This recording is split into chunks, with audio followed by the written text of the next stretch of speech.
This is Aishwarya from Pritech. Today என்ன கான்செப்ட்டை பற்றி பார்க்க போகிறோம் அப்படின்னா விசுவல் ஸ்டுடியோ டாட் நெட்டில் விண்டோ ஃபார்மை எப்படி ஓப்பன் பண்ணுறது, எப்படி ஆக்சஸ் பண்ணுறது அப்படிங்கிறத பற்றி தான் பார்க்க போகிறோம். ஸோ வாங்க லெசன்குள்ளே போகலாம். இப்போ நான் அந்த சாஃப்ட்வேர் வந்து ஓப்பன் பண்ண போகிறேன். விசுவல் ஸ்டுடியோ 2010 அப்படிங்கிற ஒரு சாஃப்ட்வேரை. ஸோ இந்த ஐக்கான் இருக்கு பார்த்தீங்களா, இதை ஓப்பன் பண்ணிக்கோங்க. ஸோ இன்ஸ்டால் பண்ணாதவங்க இதை இன்ஸ்டால் பண்ணிக்கோங்க. யூசர் ஃப்ரெண்ட்லியாக இருக்கும். ஸோ இதில் தான் எல்லா டூலுமே இருக்கும். யூஸ் பண்ணுறதுக்கு ரொம்ப ஈஸியாகவும் இருக்கும். ஸோ என்ன பண்ணியிருக்கேன் அப்படின்னா, அந்த ஐக்கானை நான் கிளிக் பண்ணி இந்த பேஜை ஓப்பன் பண்ணியிருக்கேன். ஸோ ஒரு ஹோம் பேஜ் வந்து ஓப்பன் ஆயிருக்கு. இப்போ என்ன பண்ணணும் அப்படின்னா, ஒரு ப்ராஜெக்ட் நம்ம கிரியேட் பண்ணணும் அப்படின்னா என்ன பண்ணணும், ஃபைலில் போயிட்டு நம்ம வந்து எந்த மாதிரியான ஒரு ஃபைலை கிரியேட் பண்ண போகிறோம் அப்படின்றத சூஸ் பண்ணணும். நான் ஒரு ப்ராஜெக்ட் பண்ணுறதுக்காக தான் நான் ஒரு ஃபைலை வந்து நான் கிரியேட் பண்ண போகிறேன். ஸோ என்ன பண்ணுறேன், நியூ ப்ராஜெக்ட் அப்படின்றத கிளிக் பண்ணிக்கிறேன்.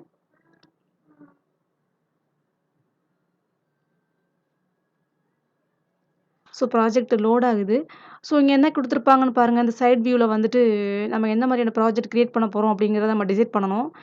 விண்டோ ஃபார்மில் நம்ம கிரியேட் பண்ண போகிறோமா இல்லை வெப் ஃபார்மில் கிரியேட் பண்ண போகிறோமா அப்படின்றத நம்ம டிசைட் பண்ணிக்கணும். நம்ம வந்து விண்டோ ஃபார்மில் தான் கிரியேட் பண்ண போகிறோம். ஸோ நான் விண்டோவை சூஸ் பண்ணிவிட்டு இந்த பக்கம் பார்த்தீங்க அப்படின்னா நிறைய அப்ளிகேஷன்ஸ் இருக்குது. நம்ம வந்து எதில் நம்ம வந்து அப்ளிகேஷன் டெவலப் பண்ண போகிறோம் அப்படின்றத சூஸ் பண்ணணும். ஸோ நம்ம விண்டோ ஃபார்மில் தான் டெவலப் பண்ண போகிறோம். ஸோ விண்டோ ஃபார்ம் அப்ளிகேஷன் அப்படிங்கிறத கிளிக் பண்ணிக்கோங்க. கீழே பார்க்கும்போது நேம் கேட்கும். நம்ம கிரியேட் பண்ணக்கூடிய அப்ளிகேஷனுக்கு என்ன நேம் வைக்கணும் அப்படின்றத நம்ம இங்கே டிஸ்கிரைப் பண்ணணும். ஸோ நான் வந்து இப்போதைக்கு ஒரு பேசிக்காக சாம்பிள் அப்படின்னு சொல்லிட்டு ஒரு நேம் வைக்கிறேன். ஸோ அந்த நேம் கொடுத்தாச்சு. கொடுத்ததுக்கப்புறம் கீழே பார்த்தீங்க அப்படின்னா எந்த லொக்கேஷனில் போய் இந்த அப்ளிகேஷன்ஸ் வந்து சேவ் ஆகணும் அப்படின்றத கொடுத்துருப்பாங்க. ஸோ டிஃபால்ட்டாக பார்த்தீங்க அப்படின்னா டாக்குமெண்ட்டில் தான் இருக்கும். டாக்குமெண்ட்டில் இந்த விசுவல் ஸ்டுடியோ 2010 அப்படிங்கிற சாஃப்ட்வேருக்குள்ளே ப்ராஜெக்ட் அப்படிங்கிற ஒரு ஃபோல்டருக்குள்ளே போய் தான் இந்த இப்போ நம்ம கிரியேட் பண்ணக்கூடிய ஒரு அப்ளிகேஷன் போய் விழுகும். ஸோ நீங்கள் இதே டிஃபால்ட் லொக்கேஷனில் போட்டிருந்தாலும் சரி, அப்படி இல்லை நான் வந்து தனியாக ஒரு லொக்கேஷனில் போட்டு வச்சுக்கிறேன் அப்படின்னு நினைக்கிறீங்க அப்படின்னா ப்ரௌஸ் பண்ணி உங்களுக்கு என்ன லொக்கேஷன் வேணுமோ அந்த லொக்கேஷனை சூஸ் பண்ணிக்கலாம். இதில் போய்ட்டு நிறையா இது டாக்குமெண்ட்ஸ் டவுன்லோட்ஸு, அதுக்கப்புறம் பார்த்தீங்க அப்படின்னா கீழே அந்த இது இருக்கும், டிஸ்க் ட்ரைவ் இருக்கும். இதில் நீங்கள் எதில் வேணாலும் நீங்கள் என்ன பண்ணிக்கலாம், ஓப்பன் பண்ணிவிட்டு இல்லை நான் ஒரு ஃபோல்ட்ரு போட்டு நான் வந்து கிரியேட் பண்ணிக்கிறேன்னு நினச்சிங்கன்னா கூட என்ன பண்ணிக்கலாம், ஃபோல்ட்ரு கிரியேட் பண்ணி அதுக்குள்ளே போய் என்ன பண்ணிக்கலாம், இந்த அப்ளிகேஷனை சேவ் பண்ணிக்கலாம். சரிங்களா? ஓகே, நான் சாம்பிள் தான் வச்சுருக்கேன். ஸோ நான் டிஃபால்ட்டாகவே என்ன பண்ணியிருக்கேன்னா டாக்குமெண்ட்லேயே கிடக்கட்டும் அப்படின்னு நினைக்கிறேன். ஓகேவா? இப்போ என்ன பண்ணுறேன் அப்படின்னா ஓகே அப்படிங்கிற பட்டனை கிளிக் பண்ணுறேன். இது வந்து அனதர் ப்ராஜெக்ட் இருக்குன்னு சொல்லுது. ஸோ வந்து நம்ம என்ன பண்ணுறோம், நேமை வந்து சேஞ்ச் பண்ணிக்கிறேன். நான் சாம்பிள் 1 அப்படிங்கிற மாதிரி வச்சுருக்கேன். ஸோ ஓகே கொடுக்கும்போது ஆட்டோமேட்டிக் என்ன ஆயிருது அப்படின்னு பார்த்தீங்க அப்படின்னா எனக்கு ஒரு பேஜ் வந்து ஓப்பன் ஆகும்.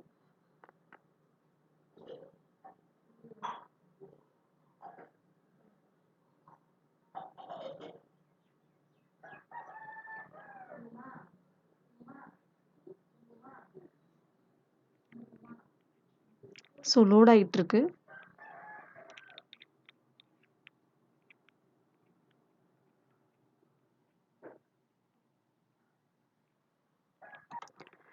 ஸோ பேஜ் வந்து லோட் ஆகி நமக்கு வந்து பார்த்தீங்கன்னா டிசைன் பேஜில் வந்து நிற்கிது.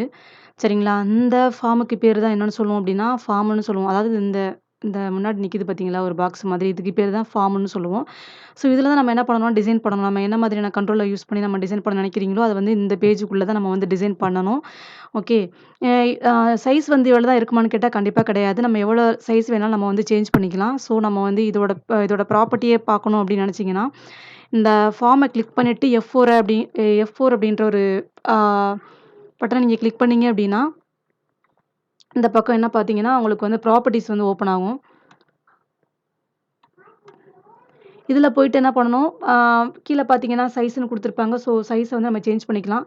ஸோ நான் இப்போ ஜஸ்ட்டு ஒரு இன்ட்ரோடக்ஷன் தான் கொடுக்குறேன். ஸோ நெக்ஸ்ட்டு கிளாஸில் வந்துட்டு எப்படி ஒரு கண்ட்ரோல் எடுத்து வச்சுட்டு எப்படி ப்ராப்பர்ட்டி மாற்றுறது, எப்படி சைஸ்லாம் சேஞ்ச் பண்ணுறது அப்படிங்கிறத நான் வந்து டீட்டெயிலாக சொல்கிறேன். ஓகே. இப்போ இந்த ஃபார்ம் எடுத்து வச்சாச்சு. நெக்ஸ்ட் வந்து ஏதாவது ஒரு கண்ட்ரோல் எடுத்து நீங்கள் ஆக்சஸ் பண்ணணும்னு நினைக்கிறீங்க அப்படின்னா இந்த பக்கம் டூல் பாக்ஸ்ன்னு இருக்கும். லெஃப்ட் சைடு பார்த்தீங்க அப்படின்னா டூல் பாக்ஸ் இருக்கும். இது உங்களுக்கு என்ன கண்ட்ரோல் வேணுமோ அந்த கண்ட்ரோல் எடுத்து யூஸ் பண்ணிக்கலாம். இதில் வந்து நிறைய கண்ட்ரோல்ஸ் கொடுத்துருக்காங்க. ஸோ நீங்கள் என்ன மாதிரியான ஒரு ப்ராஜெக்ட் கிரியேட் பண்ண போகிறீங்களோ அதுக்கேற்ற மாதிரி கண்ட்ரோல் எடுத்து என்ன பண்ணிக்கலாம், நம்ம யூஸ் பண்ணிக்கலாம். ஓகே. அப்புறம் பார்த்தீங்க அப்படின்னா இந்த ப்ராஜெக்ட்டு எக்ஸ்ட்ரா இன்னும் 2 ஃபார்ம் வந்து நான் ஆட் பண்ணணும்னு நினைக்கிறேன் அப்படின்னு பார்த்தீங்கன்னா அதை போய் எங்கே பார்க்கணும் அப்படின்னா சொல்யூஷன் எக்ஸ்ப்ளோரர் அப்படின்னு ஒன்று இருக்கும். சரிங்களா? அது வந்து எங்கிட்டு இருக்குன்னா ரைட் சைடு மேலே இருக்கும். ரைட் சைடில் டாப்பில் இருக்கும். ஸோ அந்த சொல்யூஷன் எக்ஸ்ப்ளோரர்ன்னு ஒண்ணு இருக்கும். இத போய் நம்ம கிளிக் பண்ணி பார்த்துக்கலாம். சப்போஸ் இது வந்து இல்ல அப்டின்னா, நம்ம என்ன பண்ணணும், வியூல போயிட்டு ஃபர்ஸ்ட்ல இருக்கும் சரிங்களா? சொல்யூஷன் எக்ஸ்ப்ளோரர் அப்டின்னு சொல்லிட்டு இத நீங்க கிளிக் பண்ணீங்கன்னா, அந்த சைட்ல போயிட்டு வியூ ஆகும்.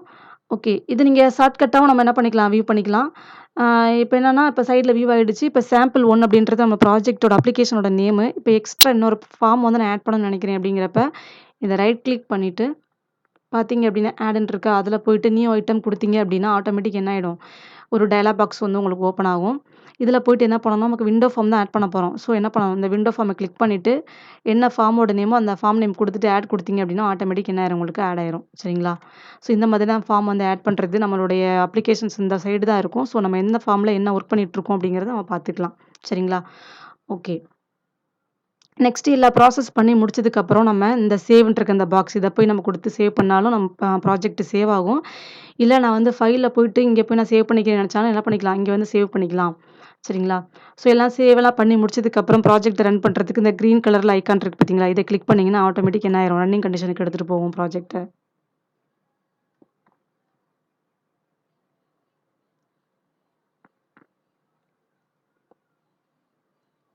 ஸோ இந்த மாதிரி ஃபார்ம் வந்து டிஸ்ப்ளே ஆகும். நான் உள்ளுக்கு எந்த கண்ட்ரோலுமே வைக்கல. அதனால எம்ப்டியா எனக்கு காமிக்குது. ஸோ நீங்க ஏதாவது டிசைன் பண்ணியிருந்தீங்க அப்டின்னா, டிசைன் பேஜ வந்து உங்களுக்கு வந்து வியூ பண்ணி காமிக்கும். ஓகே. திரும்ப அத க்ளோஸ் பண்ணிட்டு ரன்னிங் கண்டிஷன்ல இருந்து எப்படி வெளில வரணும் அப்டின்னா, ஆட்டோமேட்டிக் க்ளோஸ் பண்ணீங்கனாலே வெளில வந்துரும். சரிங்களா? ஓகே. இந்த கிரீன் கலர் ஐகான நீங்க கிளிக் பண்ணாலும் நீங்க வந்து ரன்னிங் கண்டிஷனுக்கு போகும். இல்ல இதுல நான் வந்து ஐகான் மூலமா போறேன் அப்டின்னு நெனச்சீங்க அப்டின்னா டீபக்ன்னு ஒரு மெனு இருக்கும். அதில போட்டு ஸ்டார்ட் டிபக்கிங் குடுத்தீங்க அப்டின்னா, ஆட்டோமேட்டிக்கா ரன்னிங் கண்டிஷனுக்கு எடுத்துட்டு போகும். சரிங்களா? ஒரு பேசிக்கா ஒரு ப்ரோகிராம் அதாவது ஒரு ப்ராஜெக்ட் கிரியேட் பண்ணணும் அப்டின்னா, இதான் ப்ரொசீஜர். ஃபைல்ல போயிட்டு நியூ ப்ராஜெக்ட்ட கிளிக் பண்ணிட்டு, அதுக்கான ஃபைல் நேம் குடுத்து ஓப்பன் பண்ணீங்க அப்டின்னா, இந்த மாதிரி ஒரு பாக்ஸ் அதாவது ஒரு ஃபார்ம் கிரியேட் ஆகும். இதில வந்து என்ன பண்ணணும், ஒரு நமக்கு என்ன கண்ட்ரோல் வேணுமோ அந்த கண்ட்ரோல் எடுத்து வச்சுட்டு நீங்க டிசைன் பண்ணிட்டு, அதுக்கான கோடிங் எழுதிட்டு, சேவ் பண்ணிட்டு, ரன் பண்ணீங்க அப்டின்னா, உங்களுக்கு ஃபார்ம் நீட்டா உங்களுக்கு வியூ ஆகும். டிஸ்ப்ளே பண்ணும். என்ன பண்ணியிருக்கீங்களோ அத டிஸ்ப்ளே பண்ணி காட்டும். சரிங்களா? இதுதான் ஒரு விண்டோ ஃபார்ம ஓப்பன் பண்றதும், ஆக்சஸ் பண்றதுக்கான மெத்தட் இந்த மாதிரி தான்.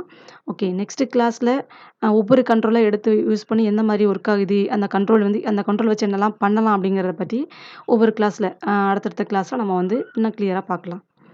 ஓகே. இப்ப சொன்னதுல உங்களுக்கு ஏதாவது டவுட் இருந்தது அப்படின்னா, கமெண்ட் பண்ணுங்க. பிடிச்சிருந்தது அப்படின்னா ஷேர் பண்ணுங்க, லைக் பண்ணுங்க. Thank you.